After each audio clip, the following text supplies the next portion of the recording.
difficult to imagine that these are images from the first world, one of the biggest cities in the United States, and that's where it's actually happening. Well, that city you just saw burning was Los Angeles, America's second biggest metropolitan city, home to the very heart of American culture and pride. And like you saw in those pictures, LA is burning. Not metaphorically, not as a punchline, literally burning. Now, there can be no gloating over such rioting and contempt for the law, but before the smoke even settles, here's a reminder that needs to be issued tonight. As you watch these apocalyptic images of a metropolis that houses even Hollywood, this is the same United States that lectures India every day about how to handle dissent, about religious freedom, about minorities, about protests, about democracy, about press freedom, about judicial independence, about how we manage Kashmir, and about how often we shut down the internet. Just look at these pictures.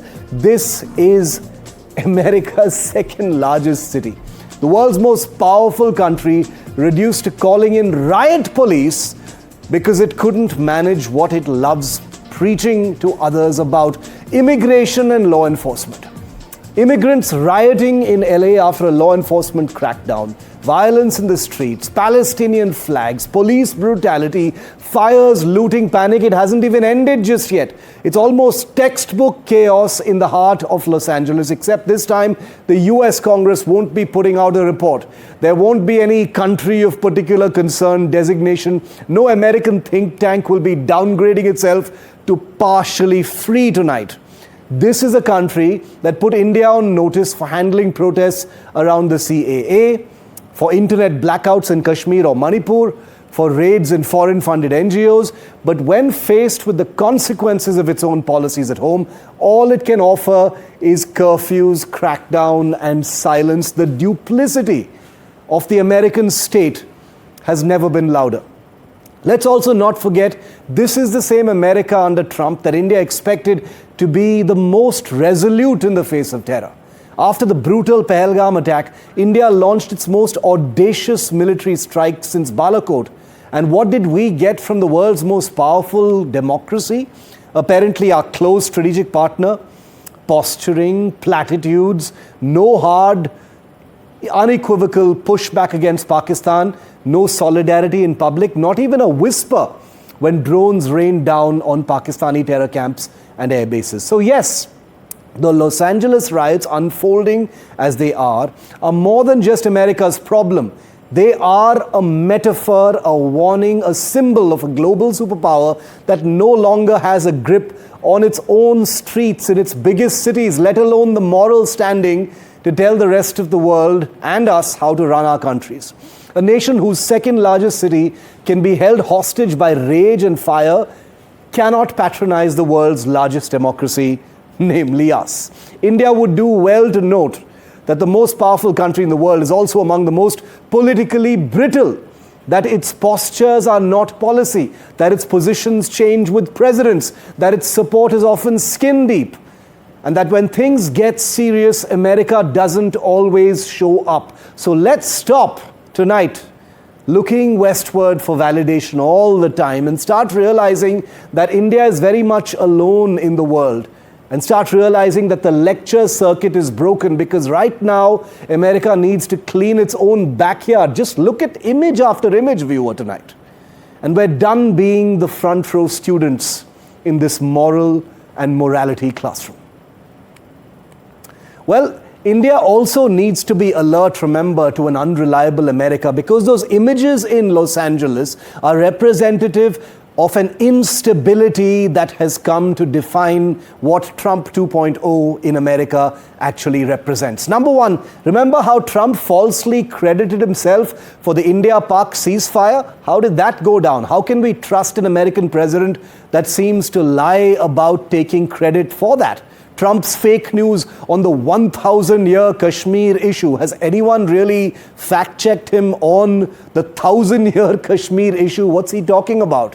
How do you take him seriously? Trump's actions have hurt Make in India when it comes to iPhone manufacture Of course, he's a business-minded president and he wants to drive a hard bargain with India on trade. But can we trust someone who makes such statements while also high-fiving our Prime Minister? Trump's friendly gestures with the Chinese president over the phone recently have made headlines. What is that all about? The Ukraine attacks, the historic deep strikes that Ukraine conducted in Russia in defiance of Trump's peace writ, show that maybe Trump isn't really in control of what's happening in the world.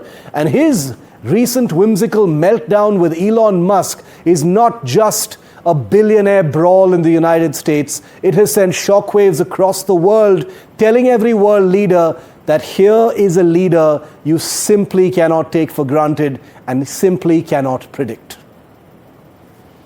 And these images coming out from America's second largest city in many ways have become representative of America's handling of the situation, the manner in which America lectures the world, other countries, most certainly us here in India, about protests and democracy and freedom and things like that. But let's focus first on those images themselves and what they actually say about Trump's America, the first big flashpoint for Trump 2.0 on the president's watch. Joining us live are two of the most respected Indian strategic affairs commentators and America watchers, Dr. Brahma Chelani and Sushant Sareen. Welcome, gentlemen. Thank you very much for being with me. Dr. Chelani, quickly to you first, your opening comments on these almost apocalyptic battlefield, urban chaos type images coming in from Los Angeles, 3 days and counting. The National Guard has been called out for the first time, apparently since 1965 for something like this.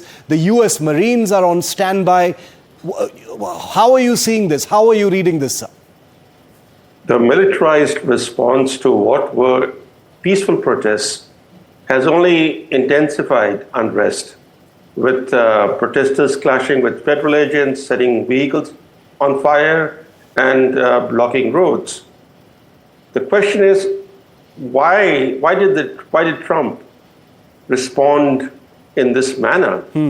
Because the protests in Los Angeles reflect broader frustrations with Trump's immigration crackdown, his policies, particularly his aggressive deportation strategy and raids on workplaces. So by responding in this high-handed manner through a militarized response, he has escalated the situation. And as the California governor said, that the federal response amounts to creating chaos and violence. These protests were initially peaceful. Yeah. They were not violent. So it was this militarized response that turned these protests into violent confrontations with police. And there are larger implications, the impact on civil liberties. For example, some fear that this sets a precedent for suppressing political dissent, even peaceful protests, under the guise of maintaining law and order.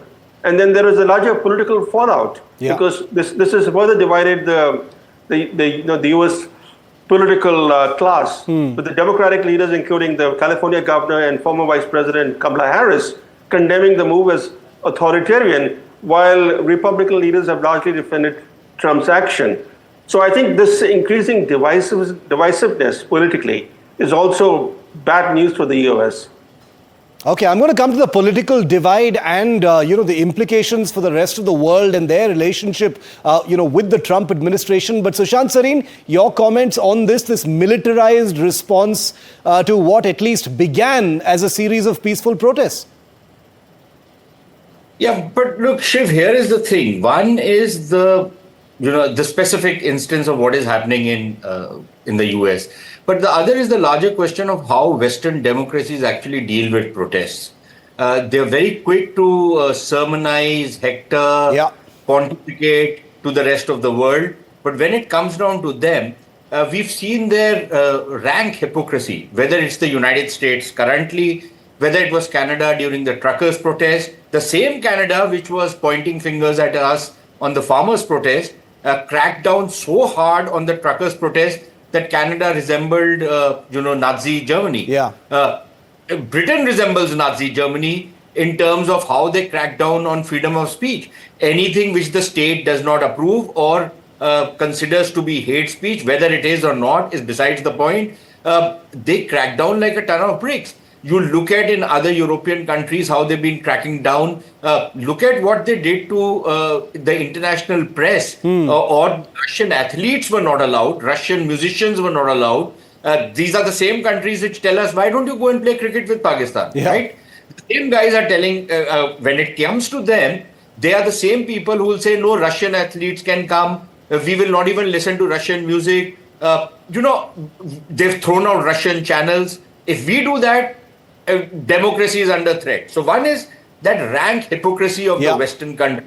As long as the music was nice and playing and they could sit around along the Riviera and drink their wines and have their, nice meals, it was all hunky-dory for them. The moment, the music stops, you see how they react. So one is that. The second is, in this particular instance, look, I understand where Brahma is coming from, but in the past also we've seen the Black Lives Matter movement, and we've seen that what started off as peaceful protests very soon turned into very, very violent protests, turned into open license for looting, turned into open license for assaulting people. All kinds of things started happening. So I can understand where Trump is coming from. I'm not entirely supportive of him, but I can also say that counsel Trump that maybe he should have resorted to trade and tariffs on the California government and try to use that as a tool to discipline the California government rather than resorting to brute force as he counsels us on how to deal with Pakistan. Maybe he should have imposed sanctions on California, but he didn't do that. He decided that he has to use the power of the state to bring back some kind of a semblance of law and order on the streets of the United States' second largest or the third largest city. And frankly speaking, we have seen that the Democrats in the past, when it comes to San Francisco, they let the city go to seed. But the moment an international conference was to happen, the same guys were very double quick in cleaning up the streets. Indeed. So there is something seriously broken in American politics on how they function. The kind of stuff which we see in many of Indian states when it comes to vote bank politics is also playing out in the United States. So in a sense, the third worldization of the United States and many other Western countries seems to have started. Dr. Chelani, I wanted you to comment on that hypocrisy part. The United States, even under an earlier Trump administration and this one, has had things to say to the world. I'm of course talking from the Indian context about persecution, religious freedom, dissent, political thought, etc. Could you talk about that in the context of these images we're seeing and how Trump has responded? Because there is a sense from India that says, look who's talking. Well, that's a fair concern. The problem is that we in India don't speak up. Our government never speaks up on what's happening in other countries. That leaves the space open for Western leaders to lecture India and other developing countries. The thing is this, that in the US, there is a long history of a militarized response to peaceful protests. In 1970, the Ohio National Guard fired on anti-Vietnam War protesters. They killed some of the students who were protesting peacefully. And we have seen how military intervention in civilian protests have triggered major political developments and how they have impeached on civil liberties. Sushant gave the example of Canada under Prime Minister Justin Trudeau. Let's not forget that to suppress the peaceful truckers' strike, who were protesting his mandatory vaccination policy, he imposed national emergency. National emergency. This guy, he functioned as if he was a little Hitler. The way he, in fact, not only did he declare national emergency, his government froze the bank accounts of the protesters. unlawfully. It took a court of law to declare his actions unlawful. Yeah. But that was months later. In the meantime, the protesters suffered. Some of them had their accounts frozen. Some were arrested. That's the way they suppress peaceful protests. And we don't open our mouths. The same Justin Trudeau interfered in the farmers' protests in India. He egged on Indian farmers to march on to New Delhi. And how did our government respond? By staying silent. And staying silent even when he turned into little Hitler. That's the reason why they lecture us and we suffer. But the issue, what's happening in California, is a bit broader. It's about the fact that a president has gone over the head of the California governor. The California governor, under the U.S. law, has the right to seek deployment of federal agents. But Trump bypassed the California governor. He in fact sent troops without actually meeting the threshold required under the U.S. code, which is the threshold of rebellion. That's right. That's the threshold, a rebellion against the state. But there was no rebellion against the state that led to the deployment of federal agents, the militarized response. It was clearly an overreach, the way Justin Trudeau overreached in Canada. And I think that the issues here point to the fact that we have a president in the White House who is functioning in a way that is causing concern both internationally and domestically. Sushant Sareen, about the vacuum as far as them lecturing us, because we don't lecture them back, we don't call them out when this kind of thing is happening in the United States. Is there a place for that kind of thing? Can we lecture them back? Should we lecture them back when this kind of thing happens, especially since this has implications for us as well? Look, I think we can push back when it involves us. In Trudeau's case, for example, there was a local constituency in Canada which also was, active inside India. So he could use that and then berate us or counsel us or whatever word you want to use. The same thing we can do when it comes to Indian illegal immigrants who might have gone. But look, purely on a purist side, I find it very strange that illegal immigrants feel entitled in a country, whether it's the United States, and I don't disagree with Brahma's point of the militarized response or how Trump might be, playing some kind of hooky with the constitutional system in the United States. I'm not getting into that. But I just find it extremely galling to see illegal immigrants in a particular country considering it their entitlement that they can come out, openly protest, they can do whatever the hell they want to do because that is a right given to them. Now, if something similar was to happen in India, whether it's the Rohingyas or the Bangladeshis who have come in and who are, being deported in bits and pieces, if supposing we were to do something like this and these kind of protests were to break out in India, I don't think I would have any hesitation in saying that the government of India needs to have a militarized response, especially if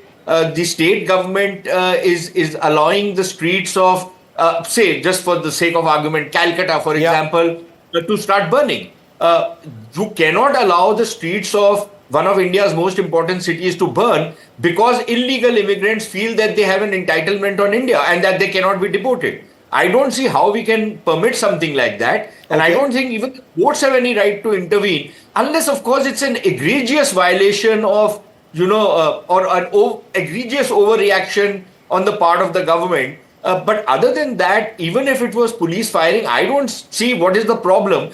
Because it is one thing how you treat your own citizens and quite another thing that illegal immigrants feel that they can, set fire to cars, to streets, they can attack the cop, they can do whatever the hell they want. But Shiv, one point on this. The way the American criminal justice system works, it's militarized in any case. even the way local cops operate, you'll often see a very overbearing kind of an attitude. You will see them use force. That is the first thing that they will try and do.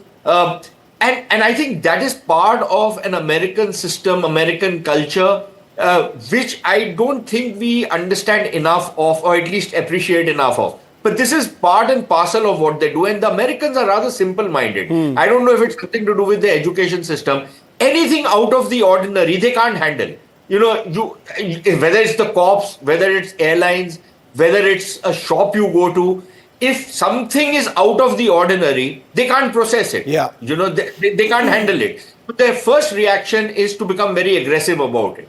And I think that is a structural problem, if you will, in the United States. Okay, I just have a couple of minutes left, so I'm going to request the both of you to keep it brief on how India should be looking at these images in LA.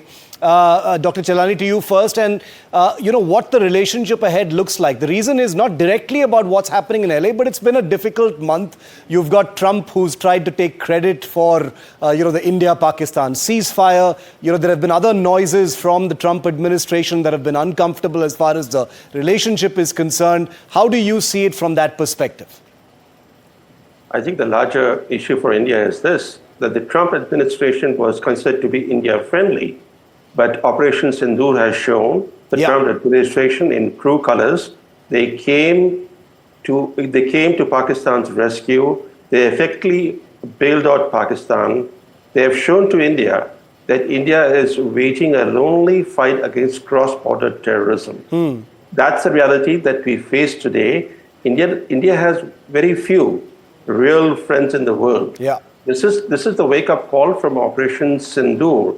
As far as the violence in LA is concerned, when you compare it with riots in India, most police in India are not even armed. The police in the US, as Sushant rightly pointed out, they are a militarized force, and they respond with brute force against even traffic violators. But let's not assume that those who were protesting in LA were illegal immigrants. The raids on workplaces created a backlash, and that led to protests.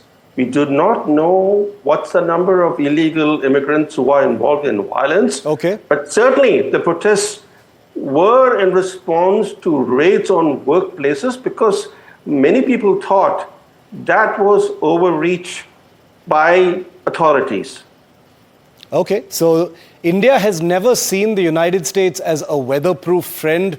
And I think the events of the last month and a half have shown that this is probably even less so and depleting. The road ahead as far as the India-US relationship remains open. We'll have to see where it goes. But these images coming in from Los Angeles provide and throw a very, very different glow on what could potentially lie ahead for the United States relationship with the world. Thank you very much, Sushant Sareen, Dr. Brahma Chelani, for being with me here on India Matters.